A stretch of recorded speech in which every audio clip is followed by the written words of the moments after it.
ചാണ്ടി ഉമ്മനെയും അച്ചു ഉമ്മനെയും തമ്മിൽ തെറ്റിക്കുവാൻ മുമ്പിലുണ്ടായിരുന്ന ഒരാള് ഈ ഷാഫി പറമ്പിൽ തന്നെയാണ്. ഉമ്മൻചാണ്ടി സാറ് യൂത്ത് കോൺഗ്രസിന്റെ സംസ്ഥാന അധ്യക്ഷ സ്ഥാനത്തേക്ക് നിർദ്ദേശിച്ചിരുന്നത് JS അഖിലിനെയാണ്. രാഹുൽ മാങ്കൂട്ടത്തിൽ പോയി എന്ന് കരുതി യൂത്ത് കോൺഗ്രസിന് ഒരു ചുക്ക് സംഭവിക്കാൻ പോകുന്നില്ല. നിലവിലത്തെ ഒരു സിനാരിയോ വെച്ചിട്ട് യൂത്ത് കോൺഗ്രസിന്റെ പ്രസിഡന്റ് ആക്കാൻ പറ്റില്ല എന്ന് കൃത്യമായ ധാരണ ഇവർക്കുണ്ട്. പരിഗണിക്കപ്പെടുന്നവരുടെ ലിസ്റ്റിലേക്ക് വരാൻ പാടില്ല എന്ന് ഒരു ദൃഢനിശ്ചയം ഇവർക്കുണ്ടായിരുന്നു. നമസ്കാരം, വൈറ്റ് സ്വാൻ ടോക്സിലേക്ക് ഏവർക്കും സ്വാഗതം. നമസ്കാരം. രാഹുൽ മാങ്കൂട്ടത്തിന് സസ്പെൻഷൻ കൊടുത്തിരിക്കുകയാണ്. ഇനി പുറത്തു വരുന്ന തെളിവുകളുടെ അടിസ്ഥാനത്തിൽ അല്ലെങ്കിൽ മുന്നോട്ട് പോക്കിന്റെ അടിസ്ഥാനത്തിൽ എന്തെങ്കിലും മറ്റു നടപടികൾ സ്വീകരിക്കുമായിരിക്കും. അതവിടെ ഒരു വശത്ത്.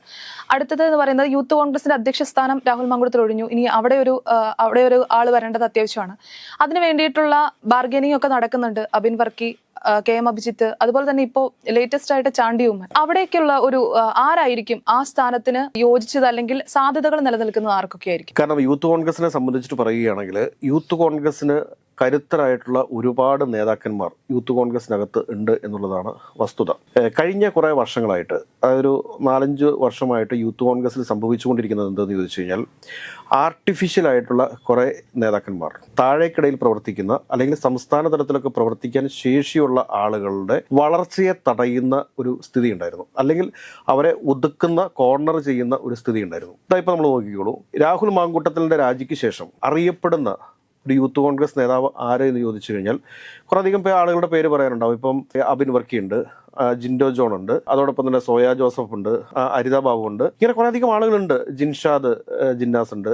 ഇങ്ങനെ കുറേയധികം നേതാക്കന്മാർ ഈ യൂത്ത് കോൺഗ്രസിനകത്തുണ്ട്. പക്ഷേ ഇത് നമ്മൾ ശ്രദ്ധിക്കേണ്ട ഒരു കാര്യം എന്താണെന്ന് ചോദിച്ചു കഴിഞ്ഞാൽ, ഈ രാഹുൽ മാങ്കൂട്ടത്തിലിൻ്റെയും അതോടൊപ്പം തന്നെ ഷാഫി പറമ്പിലിൻ്റെയും, ഞാൻ എടുത്ത ആ പേര് തന്നെ പറയുന്നുണ്ട്, ഇവര് കൃത്യമായ ഒരു മാത്തമാറ്റിക്സിന്റെ അടിസ്ഥാനത്തിൽ തന്നെയാണ് പോയിട്ടുള്ളത്. ഈ പറയുന്ന നേതാക്കന്മാരെ ഒന്നും നിലവിലത്തെ ഒരു സിനാരിയോ വെച്ചിട്ട് യൂത്ത് കോൺഗ്രസിന്റെ പ്രസിഡന്റ് ആക്കാൻ പറ്റില്ല എന്ന് കൃത്യമായ ധാരണ ഇവർക്കുണ്ട്. ഇപ്പോൾ KPCCയുടെ പ്രസിഡന്റായിട്ടിരിക്കുന്നത് സണ്ണി ജോസഫാണ്. KSUവിന്റെ സംസ്ഥാന പ്രസിഡന്റായിട്ടിരിക്കുന്നത് അലോഷ്യസ് സേവ്യറാണ്. അപ്പോൾ അങ്ങനെ വരുമ്പോഴത്തേക്ക് ഒരു ക്രിസ്ത്യൻ മതവിഭാഗത്തിൽ നിന്നോ അതല്ലെങ്കിൽ ഒരു ന്യൂനപക്ഷ വിഭാഗത്തിൽ നിന്നോ ഒരാളെ വീണ്ടും ഈ പ്രധാനപ്പെട്ട കോൺഗ്രസിന്റെ ഏറ്റവും പ്രധാനപ്പെട്ട ഒരു പോഷക സംഘടനയാണ് യൂത്ത് കോൺഗ്രസ് എന്ന് പറയുന്നത്. അപ്പോൾ അതിന്റെ തലപ്പത്തേക്ക് കൊണ്ടുവരാൻ പറ്റത്തില്ല എന്ന് കൃത്യമായ ധാരണ ഇവർക്കുണ്ട്. ഇതിന്റെ അടിസ്ഥാനത്തിൽ ഇവർ കൃത്യമായിട്ട് രാഹുൽ മാങ്കൂട്ടത്തിലെ പോലെയുള്ള ഒരുപാട് നേതാക്കന്മാർ ഇതിനകത്തുണ്ട്. ഇപ്പം JS അഖിൽ ഉൾപ്പെടെയുള്ള ഒരുപാട് നേതാക്കന്മാരുണ്ട്. അവരെയൊക്കെ അതാത് സമയങ്ങളിൽ കൃത്യമായിട്ട് ഇവർ കോർണർ ചെയ്തു. പരിഗണിക്കപ്പെടുന്നവരുടെ ലിസ്റ്റിലേക്ക് വരാൻ പാടില്ല എന്ന് ഒരു ദൃഢനിശ്ചയം ഇവർക്കുണ്ടായിരുന്നു. ഇത് മറ്റു നേതാക്കന്മാർ പോലും അറിയാതെ. ഇപ്പം യൂത്ത് കോൺഗ്രസിന്റെ സംസ്ഥാന കമ്മിറ്റിയിൽ 100 മേളിൽ ഭാരവാഹികളുണ്ടെന്ന് എനിക്ക് തോന്നുന്നു. ഈ ഭാരവാഹികളിൽ എത്ര പേരെ ഈ സംസ്ഥാനത്തുടനീളം അറിയാൻ സാധിക്കും? പലരെയും അറിയാൻ പാടില്ല. പലരും ഞാൻ സംസ്ഥാന ജനറൽ സെക്രട്ടറിയാണ് എന്ന് പറയുന്ന സാഹചര്യത്തിലാണ് നമുക്ക് അവരെ അറിയാൻ തന്നെ സാധിക്കുന്നത്. അപ്പോൾ പണ്ട് അങ്ങനെ ആയിരുന്നില്ല. പണ്ട് യൂത്ത് കോൺഗ്രസിന്റെ എല്ലാ ജില്ലാ പ്രസിഡന്റുമാരെയും സംസ്ഥാനത്ത് അറിയപ്പെടുമായിരുന്നു. ഇപ്പൊ എറണാകുളത്ത് KC രമേശ് എന്നൊക്കെ പറയുന്നൊരു ജില്ലാ പ്രസിഡന്റ് ഉണ്ടായിരുന്നു. ആ ജില്ലാ പ്രസിഡന്റ് എന്ന് പറഞ്ഞു കഴിഞ്ഞാൽ സംസ്ഥാന തലത്തിൽ വരെ അറിയപ്പെടുന്ന ഒരു നേതാവായിരുന്നു. അതോടൊപ്പം തന്നെ VS ശിവകുമാർ തിരുവനന്തപുരം ജില്ലാ യൂത്ത് കോൺഗ്രസിന്റെ പ്രസിഡന്റ് ആയിട്ടിരിക്കുന്ന സമയത്താണ് അദ്ദേഹത്തെ തിരുവനന്തപുരം പാർലമെന്റിലേക്ക് ശ്രീ K കരുണാകരൻ മത്സരിപ്പിക്കുന്നത്. ഇങ്ങനെയൊക്കെയുള്ള ഒരുപാട് നേതാക്കന്മാരെ ഉണ്ടായിരുന്ന യൂത്ത് കോൺഗ്രസ് ഇന്ന് ഈ അവസ്ഥയിലെത്താനായിട്ട് കാരണം എന്ത് എന്നുള്ളതിനെ കുറിച്ച് യൂത്ത് കോൺഗ്രസ് നേതൃത്വവും അതോടൊപ്പം തന്നെ കോൺഗ്രസ് നേതൃത്വവും കൃത്യമായി പരിശോധിക്കപ്പെടേണ്ടതുണ്ട്. പാർട്ടിയിലെ യൂത്ത് കോൺഗ്രസ് എന്നാൽ അത് ഷാഫിയും രാഹുലും എന്ന തരത്തിലേക്ക് എന്ന രീതിയിലേക്ക് ഒതുങ്ങിപ്പോയിരുന്നു. അത് കൂടാണ്ട് കെട്ടിയിറക്കപ്പെടുന്ന കുറെ നേതാക്കന്മാർ. ഇപ്പൊ രാഹുൽ ഗാന്ധിയുടെ ഒരു പ്രോഗ്രാമിലൂടെയാണ് ഈ രാഹുൽ മാങ്കൂട്ടത്തിലും അതോടൊപ്പം തന്നെ ഒരുപാട് ഇപ്പൊ MLA-മാരായിട്ടൊക്കെ ഇരിക്കുന്ന പല ആളുകളും വന്നിട്ടുള്ളത്. അത് തന്നെയാണ് കേരളത്തിലെ യൂത്ത് കോൺഗ്രസിന് സംഭവിച്ചിട്ടുള്ള ഏറ്റവും വലിയ പ്രശ്നമെന്ന് ഞാൻ കരുതുന്നു. ഒരു പക്ഷേ ഈ അടിത്തട്ടിൽ പ്രവർത്തിച്ച് ജില്ലാതലത്തിലൊക്കെ പ്രവർത്തിച്ച് സംസ്ഥാന തലത്തിലേക്കൊക്കെ വന്നിട്ടുള്ള നേതാക്കന്മാരാണ് ഇതിനു മുമ്പുണ്ടായിട്ടുള്ളത്. എന്തിനാ ഈ T സിദ്ദിഖ് വരെയുള്ള ആളുകൾ അതേ രീതിയിൽ വളർന്നു വന്നിട്ടുള്ള ആളുകളാണ്. അതിനുശേഷം ഷാഫി പറമ്പിൽ KSUവിന് സംസ്ഥാന പ്രസിഡന്റ് ആവുന്നു. പെട്ടെന്ന് തന്നെ അപ്പോൾ പറയും KSUവിന് യൂണിറ്റ് പ്രസിഡന്റ് ആയിട്ടാണല്ലോ അദ്ദേഹം തുടങ്ങിയത്. അതൊക്കെ നല്ലത് തന്നെയാണ്. പക്ഷേ അടിത്തട്ടിൽ പ്രവർത്തിക്കാതെ, സാധാരണ ബൂത്ത് തലങ്ങളിൽ പ്രവർത്തിക്കാതെ, കോൺഗ്രസ് പാർട്ടിയുമായി സഹകരിച്ച് പ്രവർത്തിക്കാതെ ഒരു ആർട്ടിഫിഷ്യലായിട്ട് പെട്ടെന്ന് വളർന്നു വന്ന ആളുകളാണ് ഇവർ രണ്ടുപേരും. അപ്പോൾ ഇവരെ സംബന്ധിച്ചിട്ട് ഇവർ ജനങ്ങളെ കയ്യിലെടുക്കാൻ വേണ്ടിയിട്ട് പുതിയ യുഗത്തിൻ്റെ ഈ പുതിയ കാലഘട്ടത്തിൽ സോഷ്യൽ മീഡിയ അവർ കൃത്യമായി ഉപയോഗപ്പെടുത്തി ആ സോഷ്യൽ മീഡിയയുടെ സാധ്യതകളിലൂടെ വളർന്നു വന്ന രണ്ട് നേതാക്കന്മാരാണ് ഇവർ. അപ്പോൾ ഇവരെ സംബന്ധിച്ചിട്ട് ഇവരിലേക്ക് തന്നെ ഒതുങ്ങി എന്നുള്ളതാണ് യാഥാർത്ഥ്യം. ഇവർ സംസ്ഥാന തലത്തിലൊക്കെ ഒരുപാട് അണികളെയൊക്കെ സൃഷ്ടിച്ചെടുത്തിട്ടുണ്ട്. അത് A ഗ്രൂപ്പിൻ്റെ ബാനറിൽ നിന്നുകൊണ്ടാണ്. കഴിഞ്ഞ പ്രാവശ്യം ഈ രാഹുൽ മാങ്കൂട്ടത്തിലെ യൂത്ത് കോൺഗ്രസിന്റെ സംസ്ഥാന പ്രസിഡന്റ് സ്ഥാനത്തേക്ക് നിർദ്ദേശിക്കുന്ന സമയത്ത് KC ജോസഫും MMS ഒക്കെ ശക്തമായി എതിർപ്പ് രേഖപ്പെടുത്തിയിരുന്നു. ഇയാളെ നിർത്താൻ പാടില്ല, ഇയാളെ യൂത്ത് കോൺഗ്രസിന്റെ സംസ്ഥാന പ്രസിഡന്റ് സ്ഥാനത്തേക്ക് കൊണ്ടുവരാൻ പാടില്ല എന്ന് കർശനമായിട്ടുള്ള ഒരു തീരുമാനം അവർക്കുണ്ടായിരുന്നു. പക്ഷെ അതിനെയൊക്കെ ലംഘിച്ചുകൊണ്ട്, അതിനെയൊക്കെ എതിർത്തുകൊണ്ട് ഷാഫിയുടെ ഒരു ദൃഢനിശ്ചയത്തിന്റെ ഭാഗമായിട്ടാണ് ഈ രാഹുൽ മാങ്കൂട്ടത്തിൽ യൂത്ത് കോൺഗ്രസിന്റെ സംസ്ഥാന പ്രസിഡന്റായിട്ട് വരുന്നത്. അത് തന്നെയാണ് യൂത്ത് കോൺഗ്രസ് ഇന്ന് അനുഭവിക്കുന്ന ഏറ്റവും വലിയ ഗതികേടെന്ന് പറയുന്നത്. യൂത്ത് കോൺഗ്രസിന് പല ബ്ലോക്കുകളിലും പല നിയോജക മണ്ഡലങ്ങളിലും പ്രസിഡന്റുമാരില്ല. ഇങ്ങനത്തെ ഒരു അവസ്ഥയിലേക്ക് എങ്ങനെ എത്തി എന്നുള്ളതിനെ കുറിച്ച് വളരെ ഗൗരവപൂർവ്വം യൂത്ത് കോൺഗ്രസും കോൺഗ്രസ് നേതാക്കന്മാരും പുനർവിചിന്തനം നടത്തേണ്ടതുണ്ട്. ഇപ്പോൾ സംസ്ഥാനത്തുള്ള എല്ലാ നേതാക്കന്മാരും യൂത്ത് കോൺഗ്രസിന്റെ അടിത്തട്ടിൽ പ്രവർത്തിച്ച് കടന്നു വന്നവരാണെന്നേ, ജനങ്ങളുമായി ബന്ധപ്പെട്ട് കടന്നു വന്നവരാണെന്നേ. മാധ്യമങ്ങൾ വളർത്തിയെടുത്തതോ അല്ലെങ്കിൽ സോഷ്യൽ മീഡിയയിലൂടെ വളർന്നു വന്നേക്കുന്ന നേതാക്കന്മാരൊന്നും അല്ല അവർ. ഇപ്പൊ VD സതീശൻ ആയിക്കോട്ടെ, രമേശ് ചെന്നിത്തല ആയിക്കോട്ടെ, ഈ K മുരളീധരൻ ആയിക്കോട്ടെ, K മുരളീധരൻ K കരുണാകരന്റെ മകൻ എന്നതുള്ളതിനൊക്കെ അപ്പുറത്തേക്ക് ഒരുപാട് മാറിക്കഴിഞ്ഞിപ്പോ. ബാക്കി ഓരോ നേതാക്കന്മാരെ എടുത്ത് എന്തിനാണ് പറയുന്നത്, കൊടിക്കുന്നിൽ സുരേഷ് ഉൾപ്പെടെയുള്ള നേതാക്കന്മാർ അടിത്തട്ടിൽ പ്രവർത്തിച്ചും ജനങ്ങൾക്കിടയിൽ ഇടപെട്ടും അവരുടെ പ്രശ്നങ്ങളിൽ ഇടപെട്ടും വളർന്നു വന്നിട്ടുള്ള നേതാക്കന്മാരാണ്. ഇതിപ്പോ സംഭവിച്ചിരിക്കുന്നത് എന്താണെന്ന് ചോദിച്ചു കഴിഞ്ഞാൽ, മലയാള സിനിമയിൽ ഒരു കാലഘട്ടത്തിൽ ദിലീപാണ് അടക്കി വാണിരുന്നത്. മമ്മൂട്ടിയെയും മോഹൻലാലിനെയും പോലും വിരൽത്തുമ്പിൽ നിർത്തുന്ന ഒരവസ്ഥയിലേക്ക് മലയാള സിനിമയെ അടക്കി വാഴുന്ന ഒരു അവസ്ഥയിലായിരുന്നു ദിലീപ് ഉണ്ടായിരുന്നത്. ദിലീപിന് അവസാനം എന്താണ് സംഭവിച്ചത്? ശത്രുക്കൾ വർദ്ധിച്ചു. കാരണം ദിലീപിനേക്കാൾ മനോഹരമായിട്ട് അഭിനയിക്കുന്ന എത്രയോ ആളുകളുണ്ടായിരുന്നു മലയാള സിനിമയിൽ. എന്ന് കരുതി ദിലീപ് മോശക്കാരാണെന്ന് ഞാൻ പറയുന്നില്ല. ഈ അഹങ്കാരവും ധാർഷ്ട്യവും താനെന്ന ഭാവവും എല്ലാ മനുഷ്യരെയും ഇല്ലായ്മ ചെയ്യുന്ന ഒന്നാണ്. അത് തന്നെയാണ് ഇവിടെ സംഭവിച്ചിട്ടുള്ളത്. ഉമ്മൻചാണ്ടി സാറിന്റെ അവസാന നാളുകളിൽ ഷാഫി പറമ്പിൽ സന്ദർശിച്ചിട്ടുണ്ടോ എന്ന് തന്നെ നമ്മൾ പരിശോധിക്കേണ്ടി വരും. കാരണം പറഞ്ഞു കേട്ടതനുസരിച്ച് വളരെ സീനിയർ ആയിട്ടുള്ള ഒരു നേതാവ് പറഞ്ഞെന്താണെന്ന് ചോദിച്ചു കഴിഞ്ഞാൽ, ഒരു പ്രാവശ്യം ഉമ്മൻചാണ്ടി സാറിന്റെ അരികിലിരുന്ന ഒരാൾ ഷാഫി പറമ്പിലിനെ ഫോൺ ചെയ്തു. അപ്പോൾ ഷാഫി പറമ്പിൽ തിരിച്ചു പറഞ്ഞ മറുപടി, അവിടെ ഇരുന്നോ, ഇനി അവിടെ ഇരുന്നിട്ടൊന്നും കാര്യമില്ല, ഇങ്ങോട്ട് തിരിച്ചു പോര് എന്ന് പറഞ്ഞു. അതൊക്കെ ഉമ്മൻചാണ്ടി സാറിനെ എത്രയോ വേദനിപ്പിച്ചതല്ലേ ഉള്ളൂ. അല്ല, ആയിരിക്കാം, ഞാൻ പറയുകയാണ് ചെയ്തത്. വടകരയിലേക്ക് ഷാഫി സ്ഥാനാർത്ഥിയായി പോകുമ്പോൾ അച്ചു ഉമ്മൻ ഷാഫിയുടെ ഒപ്പം ഉണ്ടായിരുന്നു.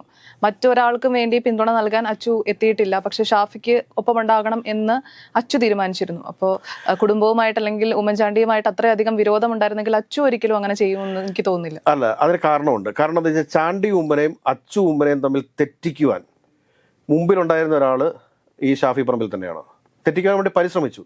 പക്ഷെ ആ തെറ്റിക്കൽ അവിടെ നടന്നില്ല. അല്ല, അച്ചുവിന് ചാണ്ടിയോട് വിരോധം അല്ലെങ്കിൽ അവര് തമ്മിൽ അകലാനുള്ള കാരണം ഷാഫി അല്ല ഒരിക്കലും, അവരുടെ കുടുംബത്തിൽ നമ്മൾ പറയരുത്. കാരണം നമ്മൾ ഒരിക്കലും അങ്ങനെ ഒരു ഇതിലേക്ക് പോകരുത്. റീസൺ ചോദിച്ചു കഴിഞ്ഞാൽ അതിനകത്ത് കൃത്യമായ കാര്യങ്ങൾ ഉണ്ടായിരുന്നു. അതായത് ഷാഫി പറമ്പില് ചാണ്ടി ഉമ്മനുമായിട്ട് എതിരാവാൻ കാരണം, ഷാഫി പറമ്പിൽ എന്തുകൊണ്ട് ചാണ്ടി ഉമ്മനെ എതിർക്കുന്നു? അല്ല, അത് സ്വാഭാവികമായിട്ടും ചാണ്ടി ഉമ്മൻ വളർന്നു വരുന്നതിൽ ഷാഫിക്ക് ബുദ്ധിമുട്ട് തോന്നിയിരിക്കാം. അപ്പൊ ആ ബുദ്ധിമുട്ട് തന്നെയാണ് ഇവിടുത്തെ പ്രശ്നം. ചാണ്ടി ഉമ്മനെ ഒതുക്കാൻ ശ്രമിക്കുക എന്ന് പറഞ്ഞു കഴിഞ്ഞാൽ, തന്നെ കൈപിടിച്ചുയർത്തിയ ഒരു രാഷ്ട്രീയ ഗുരുനാഥന്റെ മകനെ ഒതുക്കാൻ ശ്രമിച്ചാൽ, ഉമ്മൻചാണ്ടിയുടെ മകൻ എന്നുള്ള രീതിയിൽ വളർന്നു വന്ന ഒരാളല്ല ഈ ചാണ്ടി ഉമ്മൻ. ഒരുപക്ഷെ ഉമ്മൻചാണ്ടി സാറ് രാഷ്ട്രീയത്തിൽ നിന്നും മാറി നിന്നിരുന്നുവെങ്കിൽ ഇതിനു മുമ്പേ തന്നെ MLA ആയി പോകേണ്ട ആളാണ് ചാണ്ടി ഉമ്മൻ. JNUവിലൂടെ കേരളത്തിലെ KSUവിന്റെ സമരങ്ങളിലൊക്കെ നിറഞ്ഞു നിന്ന ഒരു സാന്നിധ്യം തന്നെയാണ് ചാണ്ടി ഉമ്മൻ എന്ന് പറയുന്നത്. അതല്ലാതെ ഉമ്മൻചാണ്ടി സാറിന്റെ ലേബലിൽ പൊളിറ്റിക്സിലേക്ക് വന്ന ഒരാളല്ല. അങ്ങനെയുള്ള ഒരു ആളെ, തന്റെ രാഷ്ട്രീയ ഗുരുവിന്റെ മകനെ ഒതുക്കാൻ ശ്രമിച്ച ഷാഫി പറമ്പിൽ എത്ര ആളുകൾ ഒതുക്കിയിട്ടുണ്ടോ? അല്ല, അതിപ്പോ തിരിച്ചും ഉണ്ടാകാമായിരിക്കും. ഇപ്പൊ തന്നെ അല്ല, തിരിച്ചും ഉണ്ടാകാമായിരിക്കുമല്ലോ. ഇപ്പൊ ഈ ഇലക്ഷന്റെ സമയത്തൊക്കെ ആയാലും തിരിച്ചും ഷാഫിയെ ഒതുക്കാൻ വേണ്ടി ഇപ്പോഴും പാർട്ടിക്കുള്ളിൽ നടക്കുന്നുണ്ടല്ലോ. അത് രാഷ്ട്രീയമല്ലേ? അത് രാഷ്ട്രീയം എന്നങ്ങനെ പറയാൻ പറ്റുന്നത്. കാരണം ഇത് പരസ്പര ഒതുക്കൽ എല്ലാ രാഷ്ട്രീയ പാർട്ടികൾക്കകത്തും ഉണ്ട്, എല്ലാ രാഷ്ട്രീയ പാർട്ടിക്കകത്തും ഉണ്ടെന്നേ. പക്ഷേ ഞാൻ പറയുന്നത് എന്താണെന്ന് വെച്ചാൽ, അച്ചു ഉമ്മൻ വടകരയിൽ പോയി. അച്ചു ഉമ്മൻ വടകരയിൽ പോകാൻ കാരണം എന്താണ്?